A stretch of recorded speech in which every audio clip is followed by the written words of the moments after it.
आज दिनांक 10 मे 2024 रोजी अक्षय तृतीया आहे। अक्षय तृतीया हा 3.5 मुहूर्तांपैकी पूर्ण मुहूर्त मानला जातो। याच दिवशी सत्य म्हणजेच कृतयुग आणि त्रेतायुग या दोन्ही युगांचा आरंभ झाला, म्हणून याला युगादी असेही म्हणतात।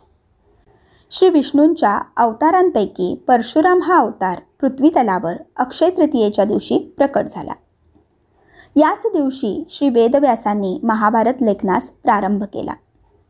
याच दिवशी पवित्र अशी गंगा नदी स्वर्गातून पृथ्वीवर अवतरली।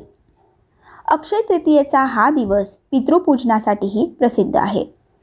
याच दिवशी सुदाम्याने श्रीकृष्णाला मूठभर पोह्याची पुरचुंडी दिली आणि मित्रप्रेम मित्रधर्माला अनुसरून श्रीकृष्णाने सुद्धा सुदाम्याला त्याच्या नकळत अपार धनसंपत्ती प्रदान केली।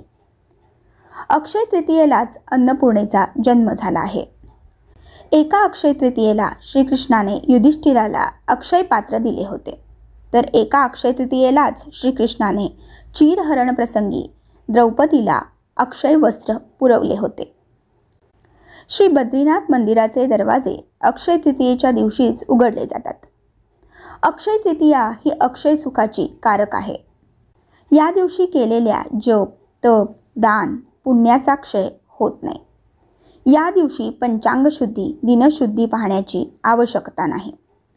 सर्वात महत्त्वाचे म्हणजे हा पुण्यप्रद दिवस श्री विष्णू पूजनाचा, श्री विष्णू नामस्मरणाचा आणि श्री विष्णू कृपेचा दिवस आहे। या दिवशी विष्णू सहस्त्रनामाची अखंड आवर्तने करावीत। अक्षय तृतीयेला पूर्वजांचे स्मरण व त्यानिमित्त तर्पण हवन दान करावे असे म्हटले जाते। तर मंडळी, हे आहे अक्षय तृतीयेचं महात्म्य।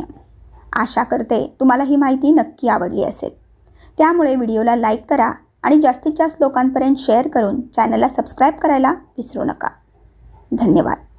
श्री स्वामी समर्थ।